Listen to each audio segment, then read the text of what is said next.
Noong taong 1961, sa isang liblib na baryo sa Kabangkalan, Negros Occidental, naninirahan ang mga mamamayang simple lamang ang pamumuhay.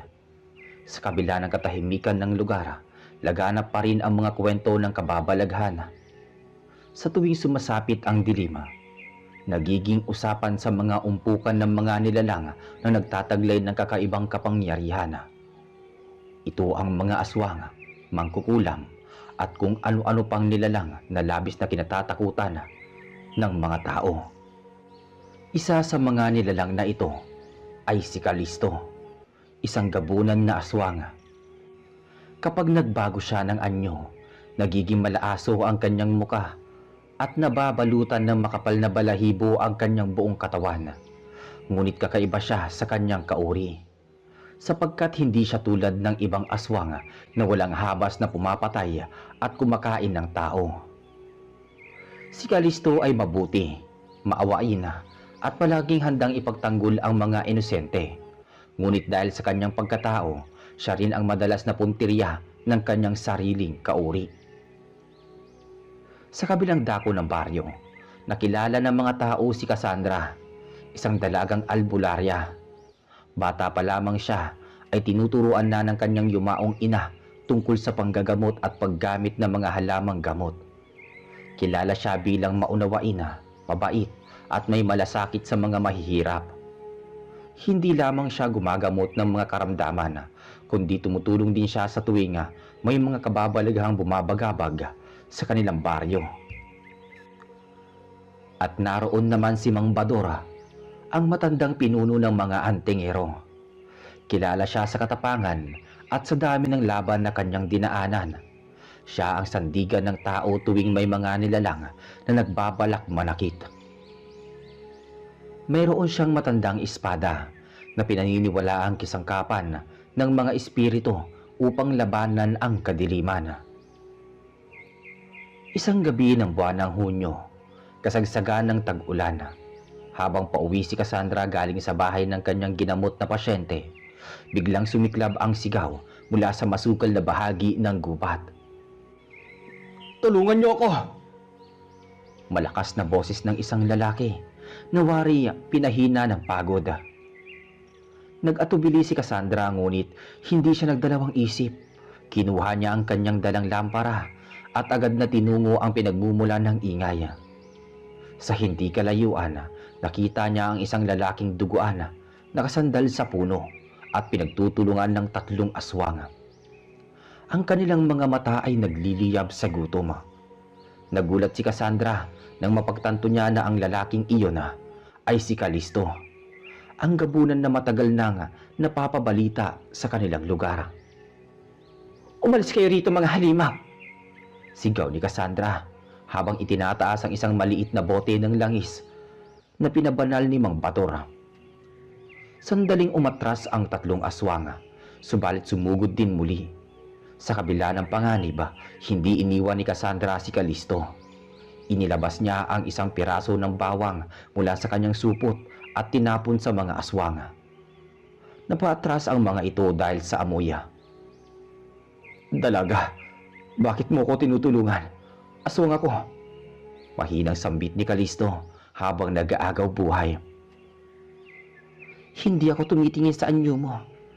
Nakita kong ikaw ay pinagtutulungan, kaya hindi ko hayaang mamatay ka na lang ng wala sa oras," sagot ni Cassandra na may tapang ngunit may halong awa. Napagtanto ng 3 aswang na hindi nila magagapi ang dalaga dahil sa dala nitong mga gamit. Nagpasya silang umurong muna. "Magbabalik kami, Kalisto. Hindi ka makakatakas sa amin." Agad na nilapitan ni Cassandra si Kalisto at ginamot ang kanyang sugat gamit ang dinikdik na dahon ng bayabas at langis na binudburan ng orasyon. Dito nagsimula ang kakaibang ugnayan ng dalawa, isang gabunan na aswang at isang albularya. Kinabukasan, nakarating kay Mang Bador ang balita tungkol sa nangyari. "Cassandra, narinig kong tinulungan mo ang isang gabunan.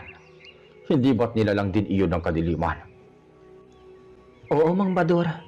Ngunit hindi siya katulad ng iba. Nakita ko sa kanyang mga mata na hindi siya masama. Mahirap magtiwala sa gabunan. Ngunit kung mabuti siya, ipapakita niya yun hindi sa salita, kundi sa gawa. At lumipas ang mga araw. Paulit-ulit na nagkita sina Cassandra at Callisto. Sa umpisay upang gamutin ang sugat ng aswang. Ngunit sa kabila nito'y unti-unti nilang nadarama ang kakaibang damdamin para sa isa't isa. Si Callisto na sanay sa takot at pagkamuhi ng mga tao ay unang beses na nakaramdam ng pagtanggap. Si Cassandra naman ay unang beses na nakatagpo ng isang nilalang na kasing tapang at kasing tapat ng isang tunay na tao. Ngunit hindi naging madali ang lahat. Hindi nagtagal. Dumating ang mga gabi ng pananakot. Dumarami ang mga aswang na umaaligid sa baryo. Ang dahilan, gusto nilang mapatay si Callisto dahil sa kanyang pagtataksila sa sariling lahi. Kung hindi ka namin makukuha, Callisto, papatayin namin ang babaeng albularya na iyong iniingatan. At dito nagsimula ang matinding tunggalian, isang labanan para sa pag-ibig, para sa katarungan, at para sa buhay. Mula ng gabing iyon na iniligtas ni Cassandra si Callisto mula sa tatlong aswang, nagsimulang umikot ang kanilang buhay sa panganib at pagtatagpo. Hindi naglaho sa alaala ng dalaga ang mga mata ng gabunan na puno ng pasasalamat. Gayon din si Callisto. Hindi niya sukat akalain na may isang taong higit pa'y isang albularya na handang tumulong at tanggapin siya kahit batid nitong isa siyang nilalang na kinakatakutan ng marami. Lumipas ang mga araw. Bawat dapit hapon ay lihim na nagtutungo si Cassandra sa isang lumang kubo sa gilid ng gubat kung saan pansamantalang nanunuluyan si Callisto. Cassandra, bakit hindi ka natatakot sa akin? Alam mo ng mga aswang ako, hindi ba? Nakita ko sa iyo ang hindi ko nakita sa iba mong kauri. Kung gusto mo akong saktan, sana ginawa mo na noong una pa lang. Pero pinili mong lumaban sa kanila. Doon ko napatunayan na hindi lahat ng aswang ay iisang puso. Napatitig si Callisto sa kanya. Sa unang pagkakataon matapos ang mahabang panahon ng pag-iisa, naramdaman niyang mayroong siyang kakampi. Ngunit sa baryo, kumalat ang usap-usapan na may mga nakakita kay Cassandra na palaging pumupunta sa gubat. Bakit laging wala sa baryo ang dalagang albularya? Tanong ng isang mamamayan doon na. Baka may kinakatagpong lihim o tinatagong lihim. Delikado yan. Baka may kinalaman sa mga aswang. Nakarating ito kay Mang Badora. Pinatawag niya si Cassandra. Cassandra, totoo bang hanggang ngayon tinutulungan mo pa rin ang isang gabunan? Oo, Mang Badora. Ang pangalan niya ay Callisto. Hindi siya gaya ng iba tulad ng sinabi ko sa iyo. Mabuti siyang nilalang. Mapanganib ang ginagawa mo. Maaaring binabalot ka lang niya ng kanyang pagkukunwari. Tandaan mo, ako'y matagal nang nakikipaglaban sa mga aswang. Lahat sila ay may tinatagong kasamaan. Ngunit hindi si Callisto. Hindi siya tulad ng iba. Kung nakikita niyo lang ang kanyang ginagawa para ipagtanggol ang inosente, may intindihan niyo. Bantayan mo ang sarili mo, Cassandra. Kapag napatunayan ko niloloko ka niya, ako mismo ang tatapos sa gabunang yon. Sabi ni Mang Badora. Samantala, sa kabilang bahagi ng gubat, nagtitipon ang mga aswang. Ang tatlong umatake kay Callisto ay nagbalik sa kanilang pinuno upang mag-ulat. Pinuno, tinulungan siya ng isang albularya, ang dalagang si Cassandra. Yun ang maingay na pangalan nun, doon sa baryo nila. Napataimbagang ang pinuno. Kung ganon, hindi lamang si Callisto ang ating kalaban, pati na rin ang babaeng yon. Hindi tayo papayag na pagtaksila ng isa sa atin at ipagtanggol pa ang isang tao. Kailangan silang mawala. Wika ng pinuno. Isang gabi, habang nagbabantay si Cassandra sa kubo ni Callisto, biglang humahampas ang malakas na hangin. Callisto, parang may kakaiba akong nararamdaman. Biglang lumitaw mula sa dilim ang 4 na aswang. Mas mabagsik ang itsura ng mga ito kaysa sa dati. Kalisto! Sigaw ni Cassandra. Mabilis na nagbago ng anyo ang gabunan. Bumangis ang kanyang muka, tumubo ang makapal na balahibo at lumiit ang mga mata na kumikislap sa dilima. Humarap siya sa kanyang mga kauri. Kung gusto niyong saktan si Cassandra, dadaan muna kayo sa akin. Sabi ni Kalisto sa anyong gabunan. Sumugod ang mga aswang. Isang matinding labanan ang naganap. Si Kalisto ay lumaban gamit ang kanyang matinding lakas, habang si Cassandra ay nagtatapon ng iba't ibang orasyon upang pigilan ang iba. Ngunit sa dami ng kalaban, unti-unting napapaatras si Kalisto. Biglang dumating si Mambadora, dala ang kanyang matandang espada na kumikislap sa ilalim ng buwan. Mga walang hiya kayo. Hindi niyo malalamon ng mga tao hanggat ako'y nabubuhay. Sigaw nito. Sabay na sumugod si Kalisto at Mambadora laban sa mga aswang. Ang espada ng matanda ay tumatagos sa balat ng nilalang, habang ang kamao ng gabunan ay nagbabagsak ng mabibigat na suntok. Sa tulong ni Cassandra naman, nakatakas sila sa panganib. Pagkatapos ng labanan, napaupo si Mambador sa tabi ng kubo, hawak ang kanyang espada. Pinagmasdan niya si Kalisto na muli nang bumalik sa anyong tao. Kalisto, hindi ko akalain na pipiliin mong ipagtanggol ang isang tao kaysa sarili mong lahi. Ngayon ay nakikita ko na marahil hindi ka tulad ng iba. Hindi ka katulad nila. Tama nga si Cassandra. Napatingin si Kalisto kay Cassandra, saka tumugon. Dahil sa kanya ko lang naramdaman na may halaga pa ako. Ang nilalang na kagaya ko. Hindi ko hayaang may mangyaring masama sa kanya. Sabi ni Kalisto.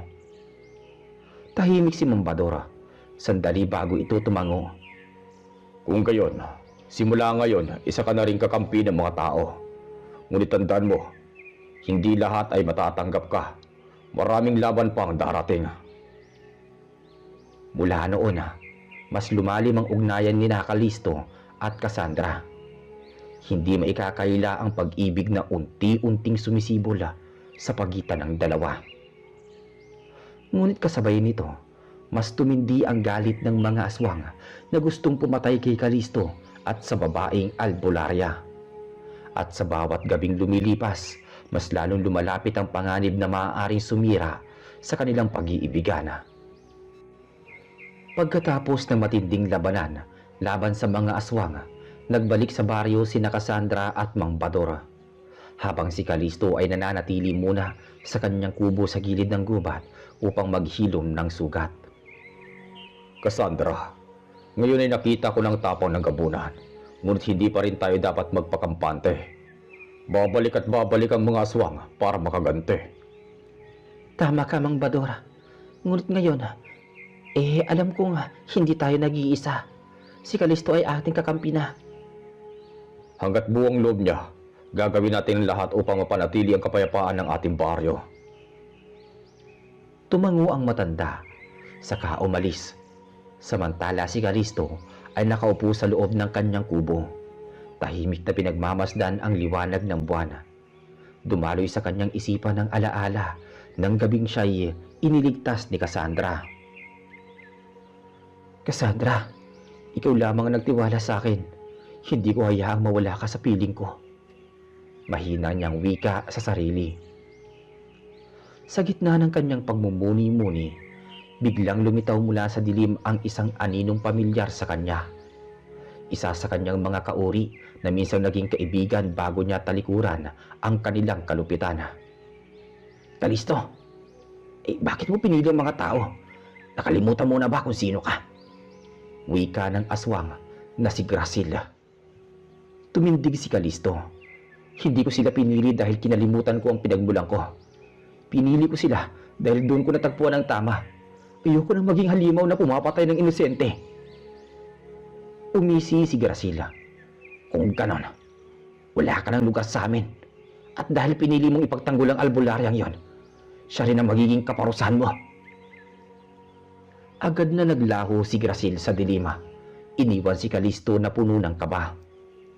Kinabukasan, nagtungo si Cassandra sa kubo ni Kalisto upang magdala ng pagkain at halamang gamot. Kalisto, may masamang pakiramdam ako. Parang may paparating na mas malaking panganib. Tama ka. Kagabi dumalaw si Graciel. Binalaan niya ako. Ang mga aswang ay hindi titigil hanggat hindi kanila napapahamak o napapatay. Nabahala si Cassandra ngunit pinili niyang hindi magpakita ng takot. Kung ganon, mas lalo tayong dapat maghanda. Hindi ako uurong, Kalisto. Hanggat magkasama tayo, lalaban tayo. Napasulyap si Kalisto sa dalaga. Sa kanyang puso'y unti-unting namumuo ng todo ang pag-ibig dito. Samantala sa baryo, pinulong ni Mang Bador ang mga antingero. Mga kasama, lumalala ang sitwasyon. Ang mga aswang ay nagbabalak na salakayin. Hindi lamang si Kalisto, kundi pati na rin ang ating baryo. Kailangan natin maganda. Handa kami, Mang Bador! Sabay-sabay na sigaw ng mga antingero habang hawak ang kanilang mga agimat at itak. Ipinamahagi ni Mang Bador ang mga bala na binudpuran ng dasal, langis na banal at asin upang ipagtanggol ang kanilang sarili. Hindi natin sila hahayaang maghari sa takot. Tayo ang magiging harang ng liwanag laban sa dilim. Mariin niyang wika. Kinagabihan, dumating ang pinaka-aabangang sandali. Dumagungdong ang mga iyak ng mga paniki mula sa gubat. Mula sa kadiliman ay sumulpot ang maraming aswang. Pinamumunuan mismo ni Graciel. Kalisto, lumabas ka at harapin ang iyong kaparusahan! Sigaw ni Graciel mula sa taas ng puno. Mabilis na nagbago ng anyo si Kalisto. Naging malaaso ang kanyang mukha. Bumalot ang balahibo sa kanyang katawan at dumagundong ang kanyang boses. Kung ako ang hanap mo, narito ako! Nagpatianod ang hangin sa sigawan at kaguluhan. Nagsimula ang matinding labanan.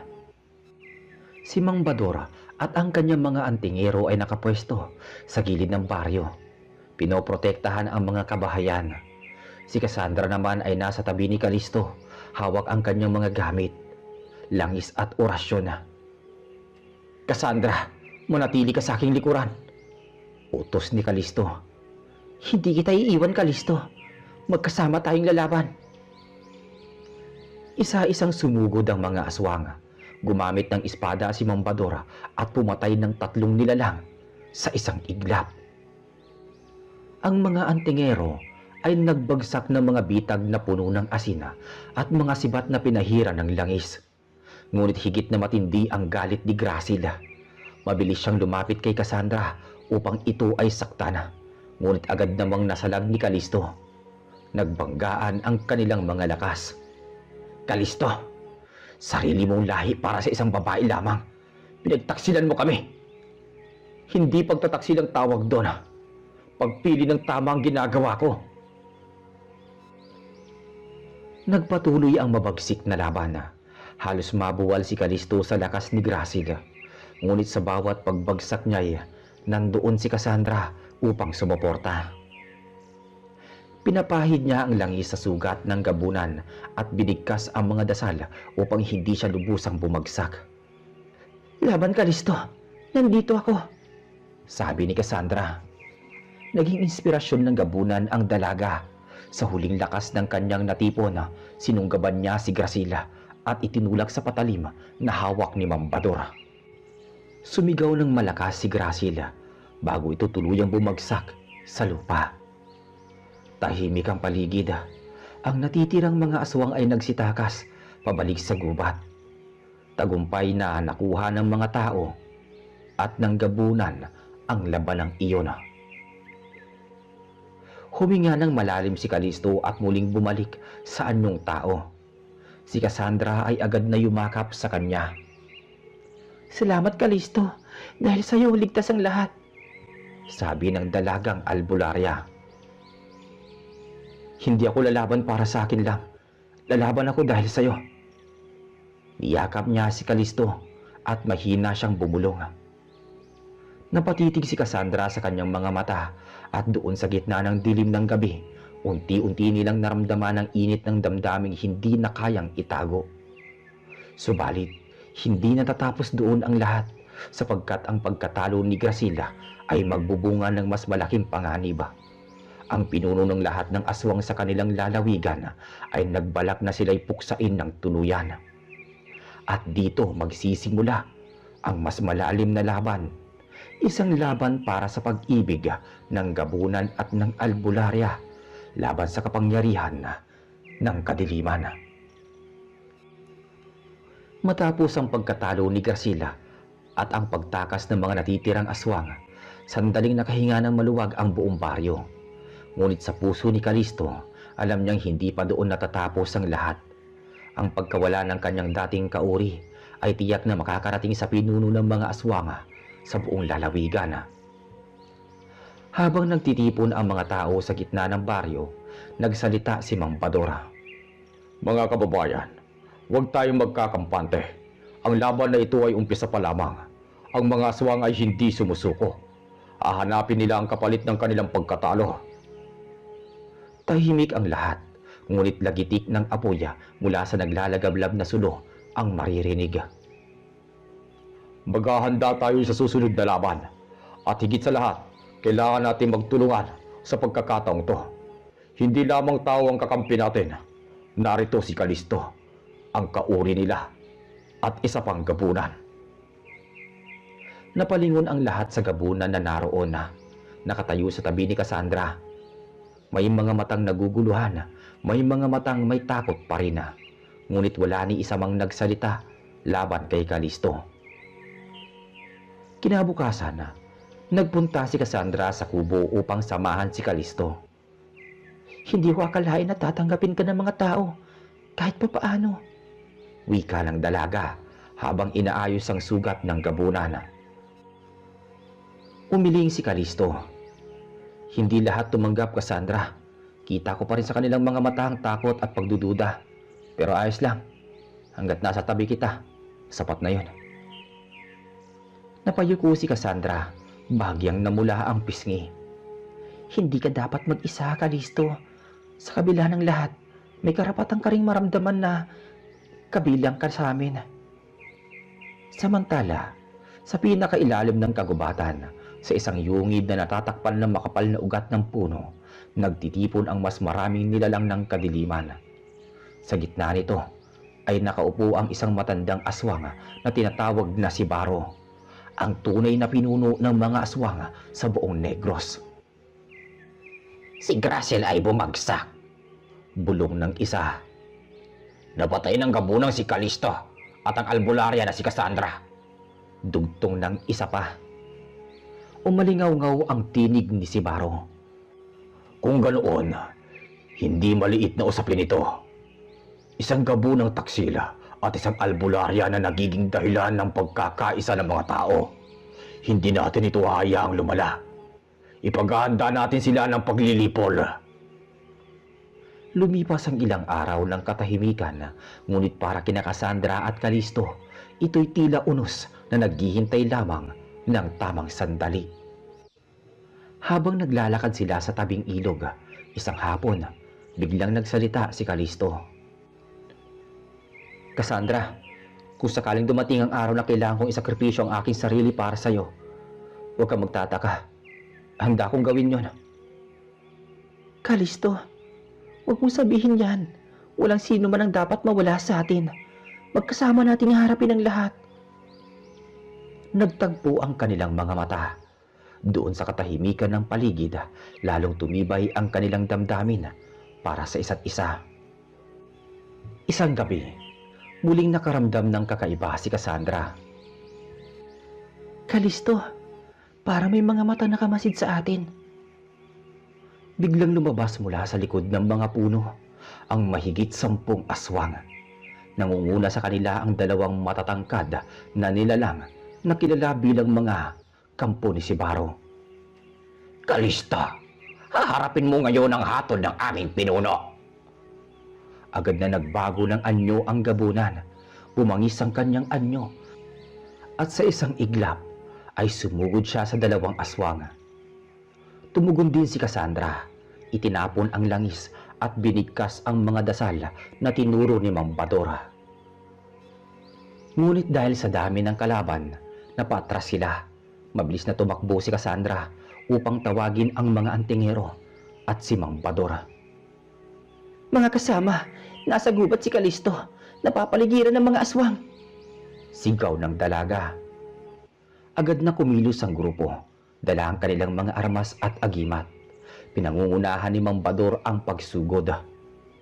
Sa gitna ng gubat, halos maubusan na ng lakas si Kalisto. Tumutulo ang dugo mula sa kanyang balikat at hita. Ngunit hindi siya sumusuko.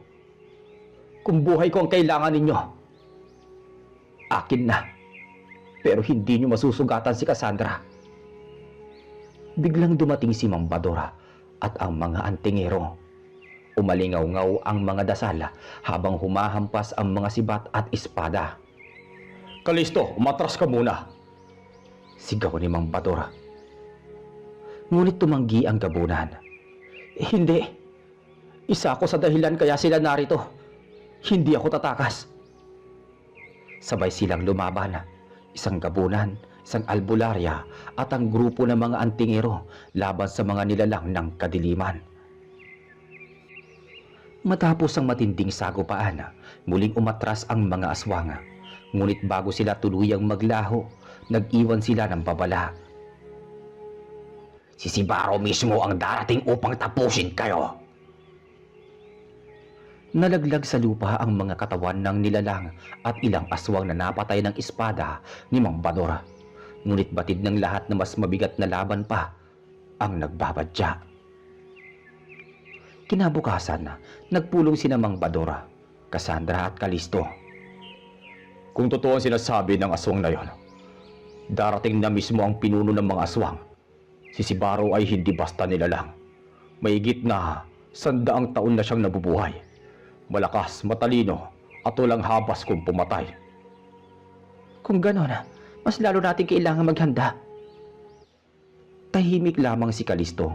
Sa kanyang isip, alam niya ang pakikipagsagupa kay Sibaro ang maglalagay sa kanya sa pinakamalaking pagsubok ng kanyang buhay. Dumating ang gabing pinakamadilim. Ang buwan ay natatakpan ng makapal na ulap. Ang hangin ay malamig at tila nagdadala ng kaba. Sa gitna ng baryo, nakapwesto ang lahat ng antingero at mga kabataan na may dalang sulo. Nasa unahan si Mang Badora, nakahawak sa kanyang matandang espada. Kasama niya sina Cassandra at Kalisto noon. Darating na sila.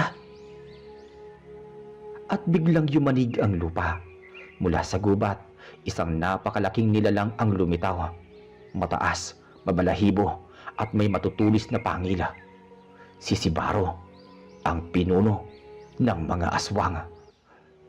Kalisto, pinagtaksilan mo ang ating lahi dahil lamang sa isang babae.